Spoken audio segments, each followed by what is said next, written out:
Pauline Swift for Our World Media Magazine. Here again, we have a special guest today in the audience, Mia Hall. How are you? And welcome to Our World. Thank you. I'm so excited to be here. You have a very interesting career, and that's what we're here to discuss today. You are a speaker, you're a writer, and you're a career strategist. Yes. Now, what is that Okay. exactly? Okay. So as far as my speaking, of course, I speak to different women and smart men, of course, about breaking out of their comfort zones and into their dream careers. So as a career strategist, I help people to make a roadmap for their career or for transitioning into a new career. Okay. So I do that through keynote speeches, through teaching workshops, through one-on-one consulting as well. Okay. Now, when did you get inspired into sports? Exactly. Okay, well, it was a long journey. Definitely growing up, I wasn't from, we didn't have the richest background, right? Grew up in the projects, single parent household, teenage parents. My mom and dad were teenagers when they had me. But we didn't have a lot of money, but one thing my parents did emphasize was education, right? We did, access to books. You could access the library for free, right? There were plenty of after school programs that were offered to us for free. So they were like, you're not just going to go to school, you're going to go to school and go to an after school program or go to the arts. That's really what my mom, my aunt had me engaged in, the arts. So I was a part of East New York Theatrical Workshop, did a lot of dance, and I did that until I was moved to Queens and went to a middle school that didn't have dance, and that was the first time I didn't really have a dance program either nearby or in my school. So that's when I was introduced to basketball. So started playing basketball in middle school and became very interested in it. Wanted to go into the WNBA, and I played for a YMCA team. Now that team had recruited girls for a new program that was starting. It was called Power Play NYC. And they were targeting girls that were athletes to introduce them to fields beyond the court. Mm-hmm. And so they chose some of our girls. So it was girls from all around the city, me being one of them. Once they said you can come into the city, I was hyped. I was like, okay, coming from, we had moved back to Brooklyn by that time. So coming from Brooklyn and going to the city, you had me sold. So we did that, and we were at Sports Illustrated. We met women that were writers. We went to Madison Square Garden. We met, people like Anuka Brown Sanders, Karen Bukos, that were head of they were vice presidents at the time, business development and, community relations, and all these careers that I never knew even existed. So you say you started in middle school. So how old were you exactly? I was about 13. 13. Yeah. Yep. So I was 13 when I started playing basketball, and then I got introduced to careers in sports when I was 16 by Power Play NYC. Okay. Yeah. What advice would you give to other young girls such as yourself that wants to get into sports? Because now sports is not a problem. It's open. What advice would you give to little girls? Say from 5 to 13. From 5 to 13, wow. I definitely would say don't be afraid to get involved with sports. And don't think that, don't think of the stereotypes that girls don't play sports. Unfortunately, that stereotype is still out there. But don't think of the, what'll happen to my hair and things like that. Sports is very fun, first of all. And now 80% of, professional women that are executives, they say that they played some kind of sports when they were growing up. So get involved now so that you can learn leadership, so that you can learn discipline, so that you can learn teamwork in these sports. And it'll help you out later in life. It'll also keep you healthy. So many, children, unfortunately, are, going through problems with their health and, childhood obesity and things like that. So being involved with sports is fun, but you can also keep up your heart rate, stay healthy, stay active, and build community. You can make good friends. You don't have to be so isolated, So playing sports just has so many benefits. So I definitely would encourage girls, to try it out. Do you give back to the community? Do you volunteer any place or with your services? Yes, absolutely, absolutely. Whenever I get a chance, I try to, speak at different schools and introduce them to careers, because when I was in high school and I went to Power Play NYC and I saw these women that were in suits, dressed professionally, and, running business conglomerates and running teams, that was the first time I saw women that looked like me, that were in suits and that were, that were not entertainers, that were not basketball players. So I definitely try to do the same thing and hope to inspire somebody else that looks like me. Tell me about your writing career. You have written for several publications. Can you tell me some of the publications that you have written for? Yes. So I started writing really personally. I started writing for the High School of Sports Management. So that was a high school where I was a faculty advisor, and they were trying to introduce students to the careers of sports, right? So they had a blog. I started their website, and they had a blog, and we wanted to write sports stories. So that's really where I started writing. Okay. Then I started being published when I started to write for Black Enterprise. Now, I had a mentor there, and he believed in me enough to, in my history that I had in starting the High School Sports Management blog and starting my own blog, Mia's Full Court Press. I also started that before I came to Black Enterprise, but it was at a time when sports business was really becoming more recognized, and Jay-Z was having talks with the Nets to buy a portion of their team. So, I was really interested in that acquisition as well, or in the Nets coming to Brooklyn. Mm-hmm. And so, Black Enterprise was looking for writers that can, that know sports and know about sports business. And that was what I ate, drank, and slept at the time. Like Sports Business Journal, Sports Business Daily, I was just all in it. And so, so Black Enterprise was the first place that I started to write, with one of my favorite editors, Anselm Samuel, as well. Okay, and what other illustrations have you written for? So in addition to after Black Enterprise, I started writing for Slam magazine with Ben Osborne. Definitely just still interested in sports, and have met him through the High School of Sports Management, and he didn't realize that I even wrote until my editor, Anselm, sent him one of my articles, and he was like, why don't you try to write for us? So definitely loved Slam since I was, younger, and Allen Iverson was playing, and he was on the cover, and Skip to My Lube and all that stuff. So, started writing for Slam, and then I believe ESPNW was after that. And what experience was that like? What was that like? That was great. I had, a friend, Adina Andrews, had, been an editor there. So, she brought me on as a writer while she was there. And it was very different. I started writing about winter sports. And I've always written about a variety of sports. I've covered golf, tennis, you name it, probably almost a lot of sports. But for ESPNW, that was the first time I wrote about yoga and women's hockey, and I think we had some skiers on there, and yeah, so it was fun.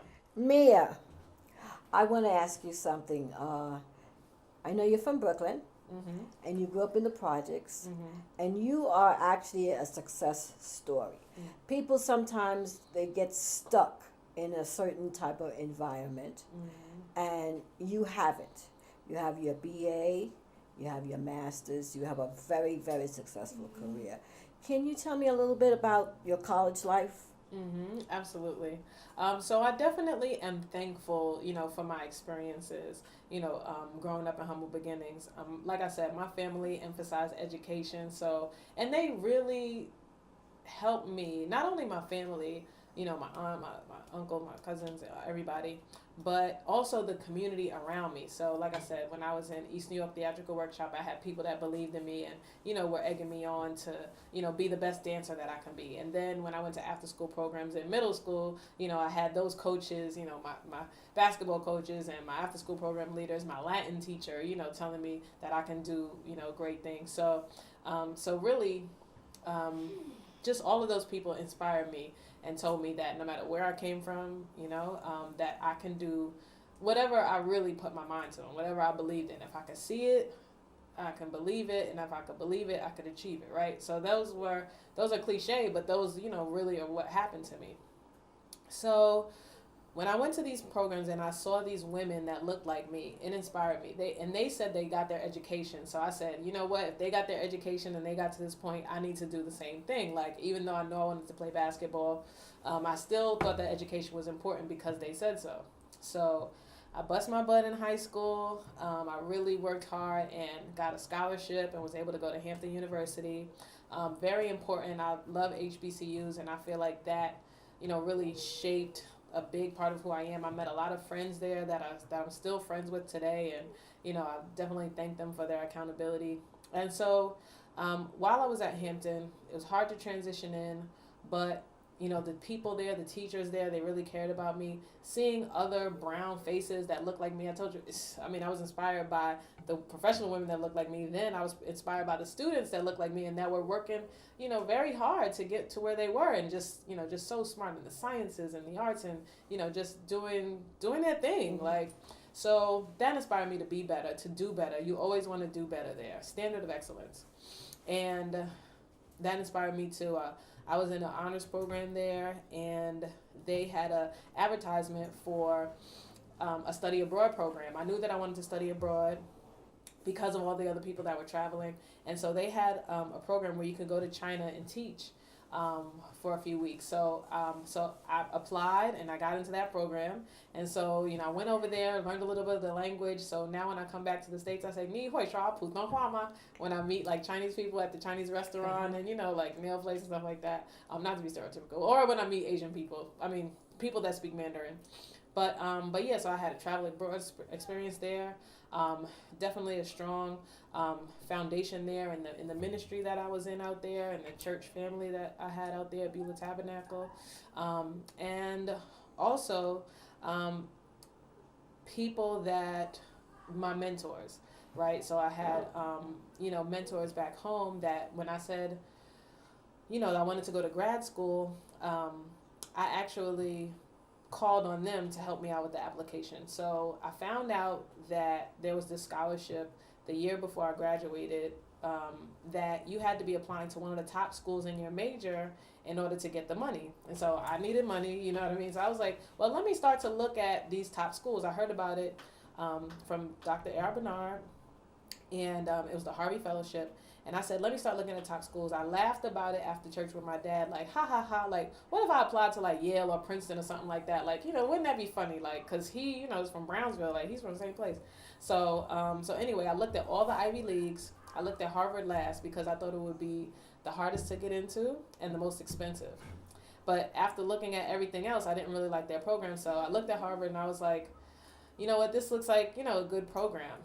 Then I felt like, I think like maybe a couple weeks later or whatever, I went to a service, and honestly, I felt like God was saying, it's not going to be you, it's going to be me working through you, like, to get into the school. So I was like, okay, you know what, like, you're going to do it, Lord, so I'm just going to let you have it. And I worked very hard on that application. Like I said, I contacted mentors, did 6 essays so that I could send in my 7th draft. Like, I was like, number of completion, like, I was very serious about it. And, I applied 4 months later. It was just waiting. And, sitting on my computer one day, I got an email saying, congratulations, you got into Harvard. And so,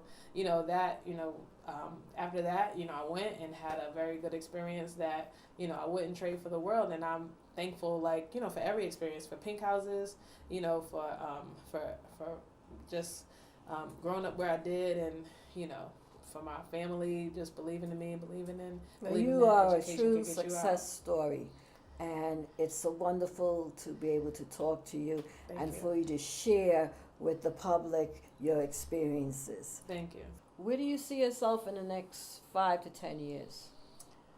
Well, I mean, it's hard to say, in 5 to 10 years. I would say, I would love to honestly be happy. You know what I mean? Like, whether it's 5 years, whether it's 10 years, I want to be happy. I want to be doing something that I love. I want to be around people that I love. You know what I mean? I want to be, I want to be happy. I want to be fulfilled. So that's what I, hope to continue to be doing in 5 to 10 years. As far as like where I see myself next, I definitely love producing inspirational content. That's what I was doing for NBC BLK. Definitely was happy to do that over a period of time, and producing, highlighting Black entrepreneurs and Black enterprise, and just women athletes where I can, and Slam and ESPNW, and even now social justice stories, and seeing how sports can be a platform that people can use to bring communities together, or to have conversations about race and social justice in America. I really enjoy that. Not that some basketball player is going to hand a cop of Pepsi, and everything's going to be okay, but I do enjoy writing those kind of stories, doing inspirational content. So if I had to give an answer, I definitely would say that I would love to still be producing inspirational content in some way, shape, or form. So, when growing up, who inspired you?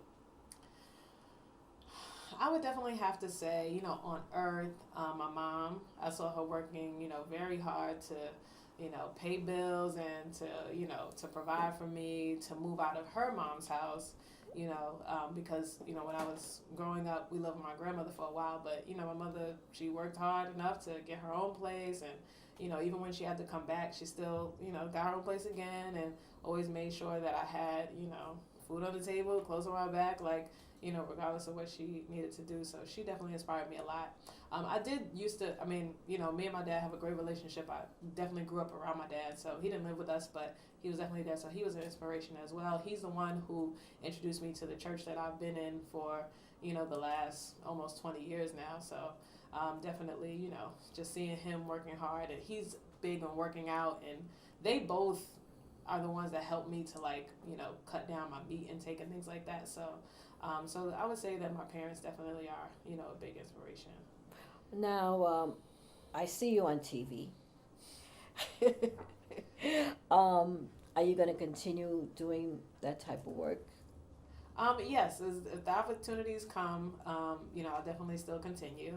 And I will, pursue it. Right now, I do see myself doing a lot more speaking, and, really helping people to develop their, either dream careers, through whether it's through owning their own business, or through, working for somebody else, or, contracting with their favorite brands, favorite companies, but just really, like, pursuing their purpose, living out their dreams.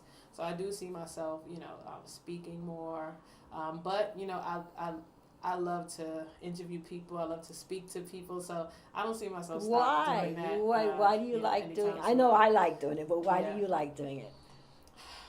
I think that I've always enjoyed listening to stories, and I really am very interested in people. Like, people make me happy. Like, I love to, people say, oh, I'm introverted, I'm extroverted. I feel like I'm an introvert, and, like, there are times that I would love to be by myself, but I genuinely enjoy, like, hearing from people and hearing people's stories. That gives me energy. And so, being able to do that on any level, like, whether it's, at a coffee shop, and, we're in community, or, or whether it's on a red carpet, NBA All-Star Weekend, that's, one of my favorite events, and, speaking to athletes and celebrities there, I just really enjoy people and hearing their story, especially, how they overcame, because so many people get discouraged, or even myself, I get discouraged, but I feel inspired by other people who, have overcome, and that makes me believe that, I can overcome too. That's wonderful, Mia. I'm glad to have you here at Our World Media Magazine. Thank you. How can people get in contact with you? Okay, well, they can follow me on social media. Uh-huh. I'm all over the interwebs, at Mia_Hall19. Uh-huh. I would say definitely for Twitter and Instagram. And on Facebook, my Facebook is Mia's Full Court Press. That's my Facebook page. And my website, MiaHall19.com. And you can subscribe to my newsletter there or subscribe to my blog there, as well as contact me there as well. Okay. Yeah. Pauline Swift, Our World Media. Catch you back.